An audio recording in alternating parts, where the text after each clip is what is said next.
Good morning. I am Captain Zaru Chicory of the Charlotte-Mecklenburg Police Department, and I am currently assigned to the Office of the Chief. I would like to welcome everyone here today to our beautiful Police and Fire Training Academy for our second CMPD Sergeant's Leadership Development Course graduation. Today is a special occasion as we recognize our 16 emerging leaders, which represent a cross-section of different areas and units from within our organization. These leaders have met for 17 sessions where they were provided valuable and practical training experience which has covered operational, administrative, and also developmental job dimensions for what we believe here make a total package for a police sergeant. This training appropriately positions our graduates to take the next step in their leadership career if they choose to do so. At this moment, I would like to recognize any special guests we may have in attendance. I know we have Captain Jackson, who is part of our Leadership Development Course Committee that's here. Captain Jackson, could you stand, please? And right now, I'd also like to take the time, anyone else part of the Leadership Development Course, please stand. Thank you so much. I know we have a number of folks, including Lieutenant J.D. Furr, Officer Wayne Embry, Lieutenant Jason Helton, Captain Jackson, of course, Captain Mike Ford, Lieutenant Mike Carter, Sergeant Rossell, Sergeant Tamila Gibbs, and Lieutenant Trent Beam, a great group of folks that have really helped, and they really volunteer and donate a bunch of their time to get this course completed. At this time, I would like to invite Sergeant Class Representative Brian Carey to the stage to say a few words. Sergeant Carey, and he'll be joined with his daughter.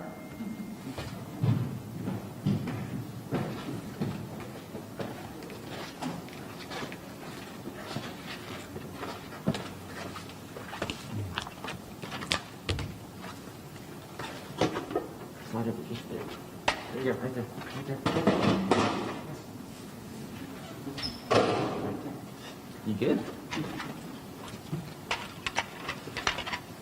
Good afternoon, or good morning. I guess I don't really need that right this second. My name is Brian Carey. I'm the second shift sergeant for the North Division, and I'm also the class president. Congratulations, class 001. Yes, it's 001.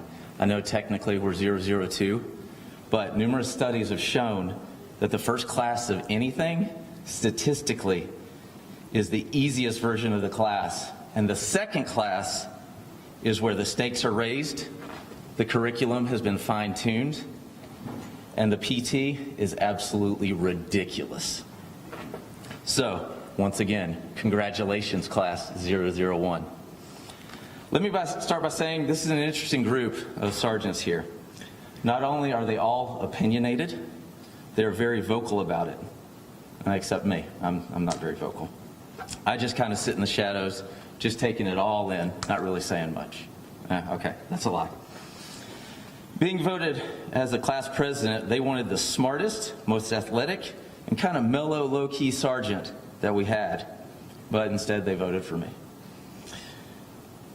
And here's how it happened. Somebody said, "Hey, look over there." I looked, and when I turned back, everybody had their thumb to their nose going, "Not it." I was it. They also thought, since I was one of the sergeants that had been with the department the longest, that if I got in trouble, I could probably take the heat, which I've taken my fair share of heat. When I got voted class president, I started thinking about it. I started thinking back to when I first joined, or when I first started applying for the police department. Put in my application. I called my brother. He worked here, Lieutenant Joe Carey. I said, "Hey, Joe, they might be calling you. I dropped your name. You're stellar. Everybody loves you. You know, you're a hard worker, everything." So I thought, yeah, he's my ticket in. Time went by. I didn't really think much about it. He called me. He said, "Hey, bro, they called." And I'm like, "Okay, cool. What'd you tell them?" He's like, "Well, you know, they asked a few different things. And then the last question they asked was, what's your brother's biggest weakness?" I thought, oh boy, this could go any number of ways. I was like, "Okay, what'd you say?" He said, "Truffles, chocolate truffles." I said, please tell me you didn't really say that. He's like, nah, man, I'm messing with you. I didn't say that. I was like, all right, well, what did you say? He said, well, I told them that you speak what's on your mind a lot. I was like, dang it, I wish you just told them I was a chocolate addict, because I don't think they're going to like that. So, long story short, I got hired. Good deal. Then I went to Eastway Division. Actually, let me, before we do that, let me address the cute little elephant in the room here. All right, this is my daughter Madeline. She's 3.5, almost 4. I bring her with me because, one, she's so daggone adorable, but two, most everybody's looking at her and not me, so I can be kind of more at ease when I'm up here talking. So she comes to all my big events with me where I have to speak. So let's fast forward a little bit. I started teaching CPR about 3 years ago, and one of the well, there's 2 different versions of CPR. There's the 4-hour version that all the officers get to take, but then there's the 8-hour version that the new recruits in BLET get to take. So with the new recruits, they have an 8-hour video that they have to watch. It is mind-numbing. But at the beginning of that video, the question is, what is your why? And I've heard that many different places, but when it came to CPR, it really made me think, what is my why? But I kind of changed it to what is my who? And this is going to get a little confusing, so just stay with me if you can. What is my who? Well, when I first applied to the police department, they asked me. They said, why are you doing this? Why do you want to be a police officer? And what did I say? I said the same answer that the 390 million police officer candidates before me said. I want to protect and serve. I'm doing it for the community. And that was my who. Well, my who started to change. Once I got out into patrol and I started doing the job, my who changed. It changed to me. What do I like to do? I like to do traffic stops. I like to do arrests. I like to just interact with people and just see what comes of it. So that became my who. Fast forward to 2008, we got a new recruit in our division. She was cute, very cute. Had red hair. I think everybody can see where I'm going with this. She was very, very cute. Didn't take long, we were engaged. Not much longer than that, we were married. And then I got kicked out of Eastway. It's okay, stuff happens. So now, once again, my who changed. My who changed to Sarah, my wife. That's what I was doing all this for. This is why I did what I do. Fast forward to where we are now, my who changed again. Well, fast forward to 3.5 years ago, got 3 kids. My who changed every single time. Why was I doing this? I was doing it for my who. Did I forget about the who in the community? Absolutely not. The who in the community is still there. But now my who at home is a little bit different. Now I got 4 who's. I know it sounds like a Dr. Seuss cartoon, and I apologize, but these are my who. Fast forward a little bit longer, and I decided, well, I didn't decide then. I'd been deciding all along, I really need to get promoted. I took the test 5 times. Finally, after the 5th time, they said, hey guys, listen, this guy's dumb. He's not stopping. He's going to keep doing this, and we're going to have to keep listening to him, promote him, and we can cut him off there. So that's what they did. They said, you know what? I think you're ready. All right? So what did that do? Whoville just increased. Because now in my division, I've got 20 who's that I'm directly responsible for, and another 60 that will come into my office and ask for my direction. So my who is huge. Didn't forget about community who. Definitely didn't forget about family who. But now I have new who's. So, what does that mean? That means I've really got to take ownership of these new recruits, or not new recruits, but these new officers that I have. I've got to make sure that they don't fall into the same pitfalls that I fell into, that they don't get in the same trouble that I did, that they learn from my mistakes, that I can guide them, help them out to the best of my ability. My who changed. When we talked about our who's in class, we phrased it a little bit differently, but we still talked about them. We talked about everybody, how in our who division, we had different things that we would like to do. My personal favorite was giving out silly to me, not silly to the officer, little plaques. Something like the most falls in a parking lot during a foot chase. Joel Hargett, he had 2. That was the most falls I've seen in a parking lot foot chase. Another officer found a blue Camry that was involved in a robbery. I gave her the blue Camry award. Why? Because she had to Google what a Camry was. I'm sorry, a Celica. She had to Google what a Celica was. Pretty much everybody knows what a Celica is. Toyota, in case you didn't know. So, like I said, my favorite was giving out certificates. Well, I thought about it, and I thought about who could be my who for today. And my who for today is Wayne Embry. Wayne, can you come up, please?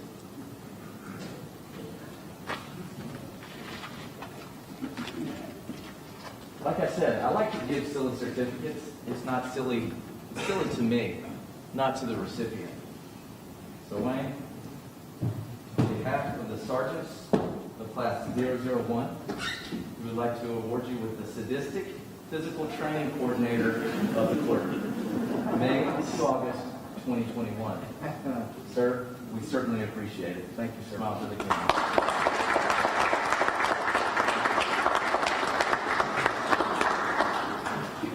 Thank you. So Wayne is our who for the day. As a class, we really grew together. We learned a lot of things. A lot of things about we didn't know about the police department or actually even being a sergeant. We picked up a lot of new stuff. But we learned more about each other. We learned that Sergeant Markley absolutely hates PRDs. If you ask him, he will go on a rant for 45 minutes about PRDs. We learned that Sergeant Holmes would roll his eyes at a lot of things. But when he spoke, oh my God, what was going to come out? We have no idea. We learned that Sergeant Irby will forever go down in history as the COVID guy. That's right. We learned that Sergeant Gahagan doesn't understand that safe space doesn't mean safe space unless he's at home with his cats. We learned that Sergeant Carson is fascinated by the fact that the word PeopleSoft has a capital P and a capital S all in the same word. It's crazy. We learned that Sergeant Meyer's name actually has an S on the end. It's not Sergeant Meyer, it's Sergeant Myers. And I think it's got 2 E's too, am I right? Okay. We also learned that if we leaned on each other, we can all dig way down and do 100 sit-ups in the sand during what Wayne, the Sadistic Physical Training Coordinator of the year, or of the quarter, called a fun last day, guys. We learned that if we all leaned on each other, we could make it through anything that was thrown at us. In conclusion, class members of Sergeant Class 001, I would like to thank you. I'd like to thank the training staff. I would like to thank Lieutenant Furr, Sergeant Rozelle, my wife Sarah for putting up with my constant crazy schedule, my kids for putting up with my constant crazy schedule, my work partner for putting up with my constant crazy schedule, my North Division officers for allowing me to call them my who. My final remark is this. Well, 2 final remarks. Told you I get long-winded and I talk a lot and say my mind. Guys, remember who your who is. That's to everybody in the room. Remember who your who is. Remember who we're doing this for. I think Rozelle said the best. He's not going any higher because this is where he needs to be. All you will go higher, and I applaud you for that. But remember who your who is. Last thing, Sarah couldn't be here today. She is doing training in Wilmington, so she's been gone for the week.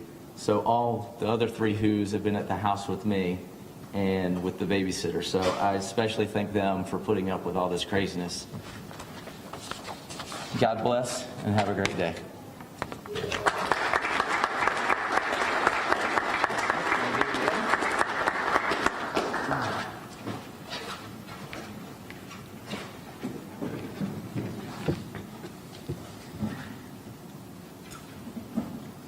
Thank you, Sergeant Carey. And also, I'd be remiss if I didn't take a moment to stop and recognize any family members of our class in here today. Please stand and be recognized, please. Any family members that are here with our candidates, please stand. Let's give them a hand, please. Thank you.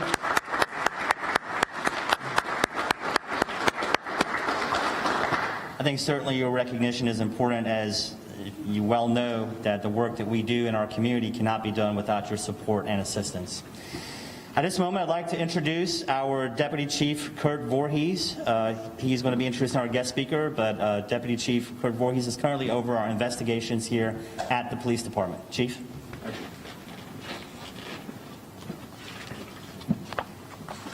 Thank you, Drew. If I stumble this, I might need Madeline to come back and sit on the stool. Thank you, Brian. Well, I noticed on the bulletin it says guest speaker. This is not a guest speaker. This is our speaker. He's no guest to CMPD. He's an institution here, and it's my pleasure to introduce him. As I contemplated, Lieutenant Furr asked me, hey, we need a guest speaker. We need a speaker for the Sergeant's Leadership Development course graduation. And so I thought, well, who do I know? So I started going through my contacts in my phone.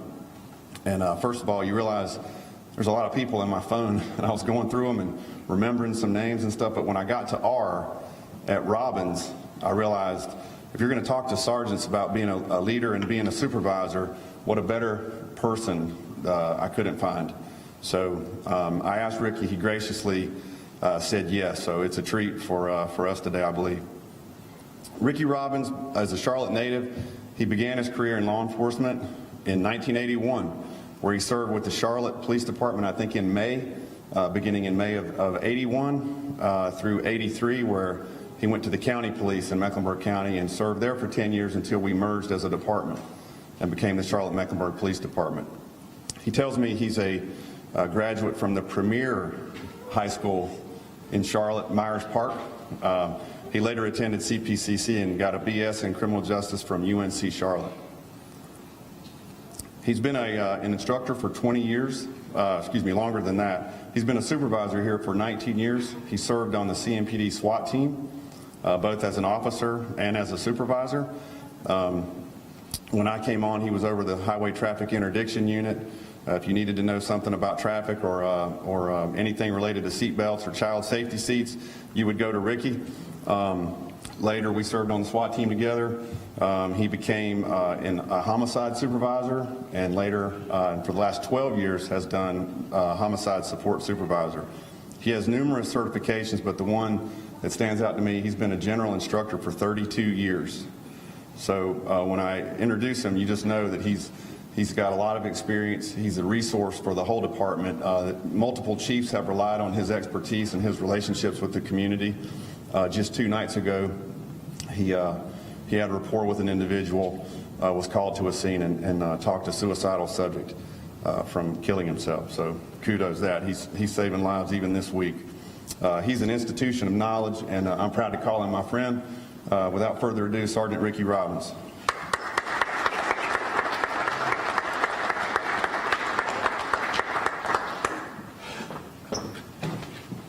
I shouldn't have much to say since he said it all.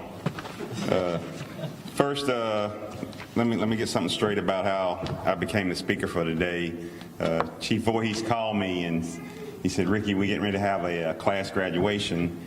And I was leaving Spartanburg from football camp, and he said, we're going to need a speaker. And I said, okay, who do you need? So I said, okay, what do you need? And he said, yeah, I'm going to need somebody to speak. And he said, I need you to speak. And I said, you need me to speak to who? He said, no, I need you to speak. I said, speak what? And he said, I need you to speak to the class. I said, you want me to speak? And he said, yeah. I said, okay, we'll see what we can do. So, but I just want you to know that I didn't expect that. I was flattered. I'm honored. Anytime anybody can speak to their peers and coworkers, you should feel honored. That's something that a lot of us don't get to do. And for him and the department to think enough of what I've done since I've been here, then that speaks highly of them, and I hope it speaks highly of me, and I try not to let him down. But what he wanted me to make sure that I let you know, and what I'm really talking to you about, is things that I've experienced, things that have gotten me to the level that I'm at. And one of the things is I've tried not to change, and it's hard not to change when you go through ranks. And one of the things that I tell everybody is if you just be yourself, that's something you don't have to perfect on. And leaders are something that some people say leaders are born, some people say leaders are made. Leaders are both, and you become a good leader by leading from the front. You know, you can't lead from the rear. You can't lead by what somebody else tells you. You have to lead by what's right. If you're always doing what's right, then it's not something that you think about. It's not something that you hesitate on. And people will come to you for advice. You won't have to go to them. I mean, and that's something that I've been proud of, that I've been able to assist officers and command staff. One thing you need to learn, and a couple things I want to hit on, is you need to know that supervisors and officers are the first line of defense for anything that always happens. You know, anytime any event happens, a supervisor is called. A supervisor is always the one that's called. A supervisor and patrol officers are the only people who are here 24/7. The chiefs go home, the majors go home, the captains go home. Supervisors can't go home. The supervisors are the ones that you know and I know when anything happens, if there's a bomb threat, who's the dispatcher calling? If there's a murder, who's the dispatcher calling? If there's a fatality, they're always calling the supervisor. So what you have to do as a supervisor is you have to assure yourself of a lot of knowledge. You have to assure yourself that you have the same knowledge that your troops have. You should never stop trying to learn to be a better supervisor, because when someone calls you, you shouldn't be afraid to answer the radio. You shouldn't be afraid to give an answer, and at the same time, you should know it's the correct answer. And that's something that I've always tried to do, is to make sure that I know as much as my troops, so I continue to learn all the time. You have to lead by example, and when I say lead by example, a lot of people say, what does that mean? But it starts with character, and it's just like everybody here today. You know, you dress sharp, you look sharp. That's the way you have to look every day. If you come in the roll call and the supervisor's appearance is not at the high standard, you can't expect your troops to be at a high standard. If you come to work late, you can't expect that your troops won't come to work late. If you abuse sick time, your troops will abuse sick time. Your driving habits, if you get out here, you drive with bad habits, your troops will drive with bad habits. All those things start to add up. Your language, when you're talking, the way you talk in front of your troops, the way you talk in front of other people, people pay attention, and that's what they want to know, is how you present yourself. And that's something that's really not hard to do. It's something that you do on a daily basis. You just have to perfect it. We have a few minutes every day when you start a shift with your officers, and those few minutes mean a whole lot. And your officers should never be afraid to come and talk to a supervisor. If you're afraid to talk to a supervisor, you're going to have some weak troops. And troops need to be strong, and you need to support them. You have to support your troops, good or bad. They're going to have bad days. They're going to have good days. You need to support them. And I'll tell you real quick, when I came on, we rotated 3 shifts as rookies. And one thing that nobody will ever forget is your sergeants. They'll remember you forever. They'll forget the majors, the captains. Sergeants, they don't ever forget. And the first sergeant I had on first shift was Johnny Hams, and Johnny Hams was laid back as they come. He'd come to roll call, chewing tobacco, and he wouldn't even get dressed for 2 hours. I mean, good guy, hard worker. I mean, everybody loved him, man. He told jokes for 2 hours. You know, the second shift sergeant was Sergeant Kirk, you know, and Sergeant Kirk, you know, Sergeant Kirk was one of those sergeants that we've all worked for before. Sergeant Kirk would say, you don't need to call me, I'll tell you when you need something. And on Friday, Sergeant Kirk said, you better not call me. So you know, to go out there, and he meant do your job, don't get in trouble, you don't need that paperwork. And the third shift was Sergeant Funderburg, and Sergeant Funderburg, he was laid back, easy to go. And I never forget, one third shift came in, he needed to talk to me, and he said, walk with me while I'm talking. And we walked to the locker room, and he goes in his locker, and he gets a bottle of Malax, and he swallows a big jug, and I said, what'd you do that for? He said, make sergeant. He said, you're going to need that to start the shift. I said, okay, I understand that.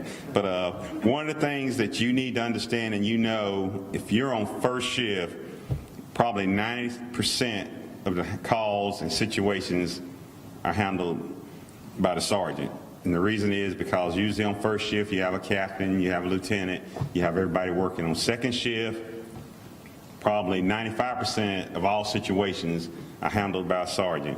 And on third shift, probably 100% of the situations you come across, they're going to be handled by a sergeant. And supervisors are the ones that are out here making all the decisions that mean the most to the community and to the department and to your officers. And you have to always be somebody that they can call on, somebody they depend on. You have to be the big brother, the big sister, the mother, the father. You know, that's what sergeants do, because like I say, anybody in here will tell you that, like I said, you won't forget your sergeants. That's something that's always going to be on your mind, something that you're going to always be able to do, something you can always look back on. You have to always know that when people call in complaints on your officers, you listen to complaints, you handle the complaints, and when you call your officers in to talk to them, you know, officers a lot of times think you're getting on them because of what you're saying, but you're really trying to save them, you know, and sometimes just a talk can do a whole lot more than putting things on paper. I mean, I've supervised a lot of people, and one thing you have to learn is when you become a sergeant, that's the first level in getting into command level of department.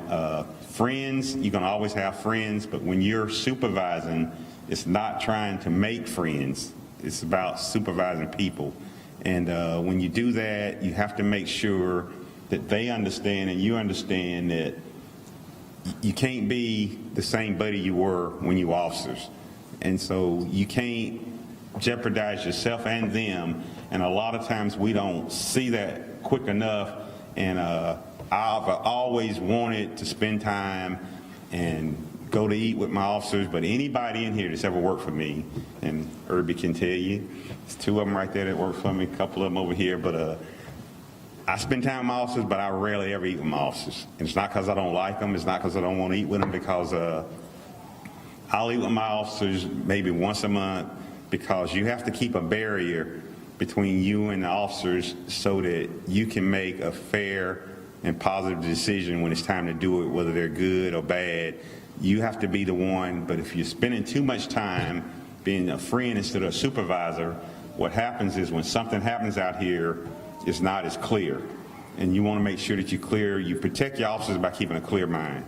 And, you know, I've had several of my friends work for me, and even my friends, when they work for me, they'll tell you it's the same rule. I mean, I don't mix home with work. You know, when I come in there, and a lot of people have said a lot about me over the years. I mean, but one thing nobody can ever say is that I hadn't tried to be fair to everybody that's ever worked for me, and officers and supervisors, command that have worked for me, they'll tell you that I've always, whether it's specialized ops or uniform patrol, you should try to be the same person. And as long as you're being fair, there's nothing to think about. That's all you need to be, is fair and open with your officers. You know, if something comes up, you need to be open and upfront as quick as you can and not hide it. I mean, they need to know the good and the bad, because people appreciate hearing bad news just like they appreciate the good, you know, because you can't correct an action if they don't know it.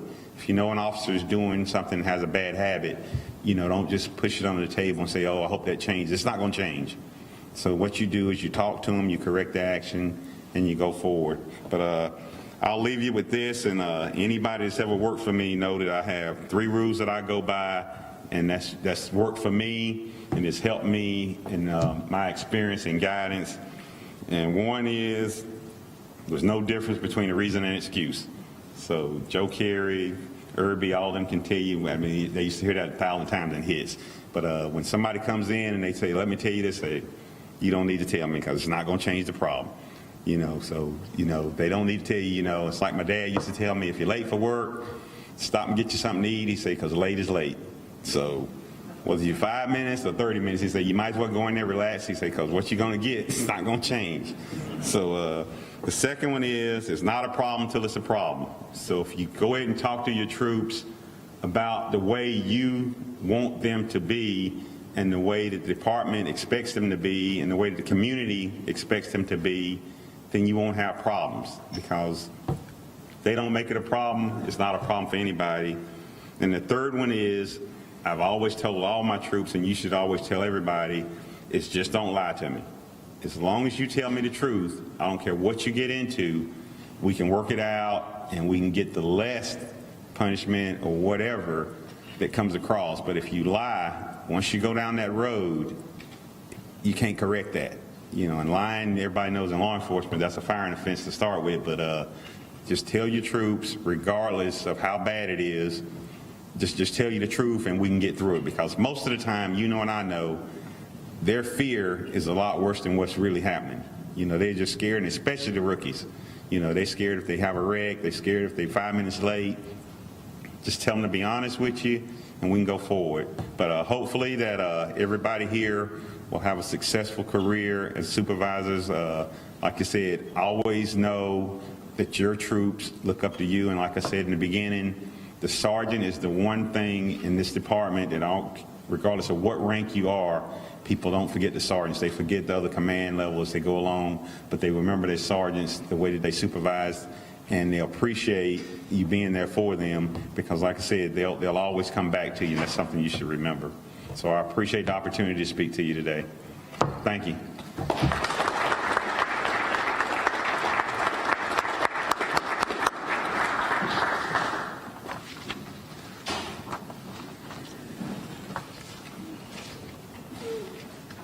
All right, at this time, I think Deputy Chief Voorhees will be joining us. Lieutenant Furr.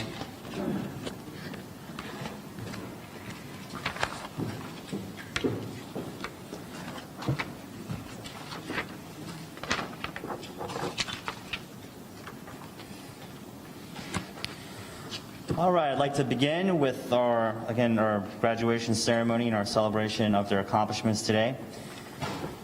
I'd like to introduce Sergeant Brian Carey. Sergeant Carey has worked for the Charlotte-Mecklenburg Police Department for the past 23 years. Sergeant Carey currently works in the North Division, supervising second shift.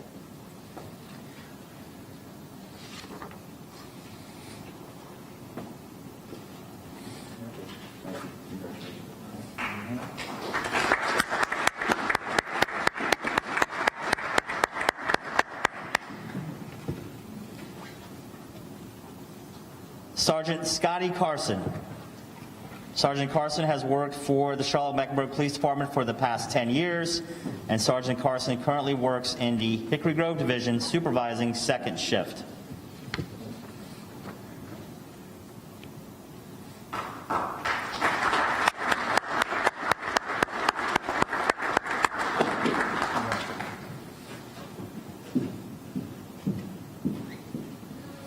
Next, I'd like to recognize Sergeant Corey Gohagen. Sergeant Gohagen has worked for the Charlotte-Mecklenburg Police Department for the past 13 years, and he currently works in the Metro Division as their administrative sergeant.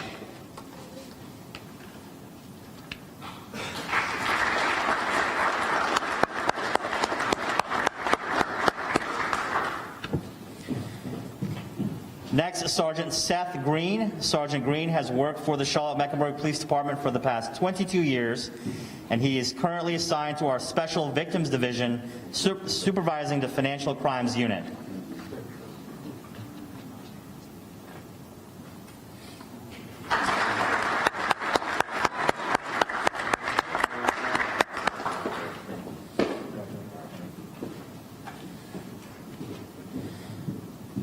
Sergeant Brent Harrison. Sergeant Brent Harrison has worked for the Charlotte-Mecklenburg Police Department for the past 12 years. Sergeant Harrison currently works in the Freedom Division, supervising first shift.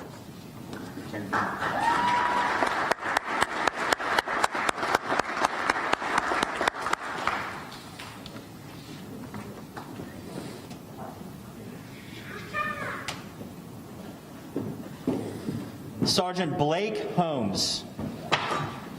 Sergeant Holmes has worked for the Charlotte-Mecklenburg Police Department for the past 14 years, and Sergeant Holmes currently works for the Independence Division as their Crime Reduction Unit Supervisor.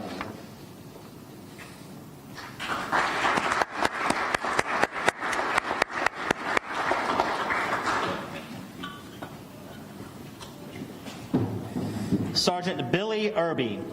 Sergeant Irby has worked for the Charlotte-Mecklenburg Police Department for the past 21 years, and Sergeant Irby currently works in the South Division supervising first shift.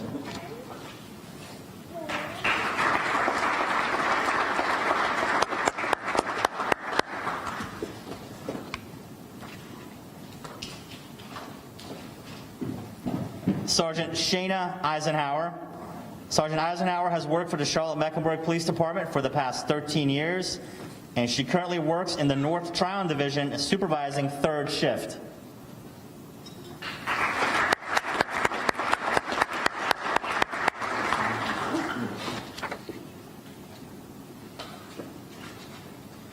Sergeant Reggie Jenkins. Sergeant Jenkins has worked for the Charlotte-Mecklenburg Police Department for the past 8 years, and he currently works in the Central Division supervising first shift.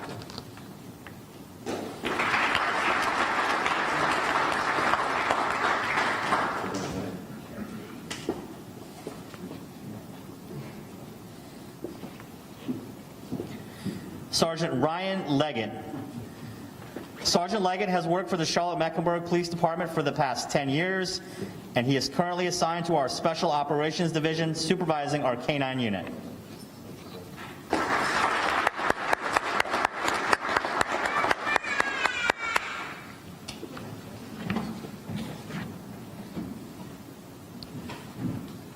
Sergeant Eric Markley.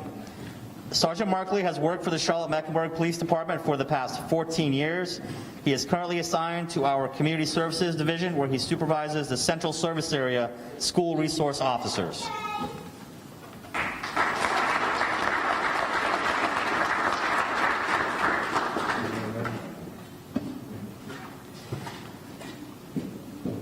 Sergeant Danny Myers. Sergeant Myers has worked for the Charlotte-Mecklenburg Police Department for the past 12 years, and he is currently assigned to our Covert Operations Division, supervising the Targeted Response and Apprehension Team, which is now called the Crime Gun Suppression Team.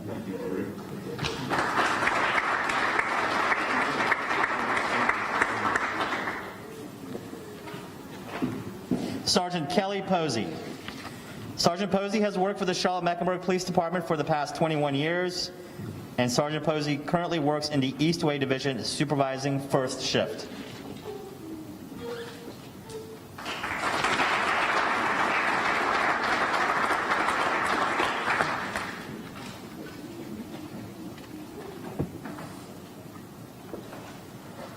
Sergeant Bernie Rybold. Sergeant Rybold has worked for the Charlotte-Mecklenburg Police Department for the past 15 years, and Sergeant Rybold is currently assigned to the Special Events Division, supervising our DWI task force.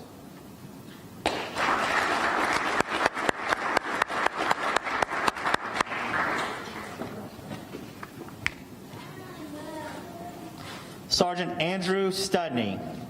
Sergeant Studney has worked for the Charlotte-Mecklenburg Police Department for the past 8 years, and he is currently assigned to Central Division supervising second shift.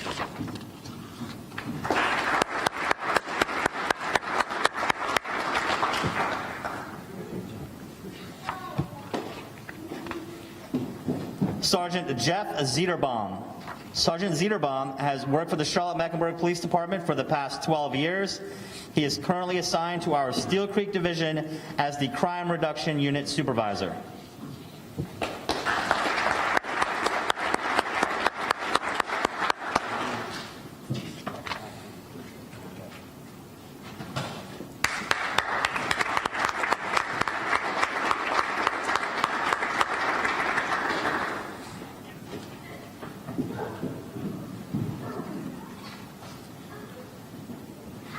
Wonderful. At this time, if all 16 of our graduates could please stand and be recognized for this outstanding achievement.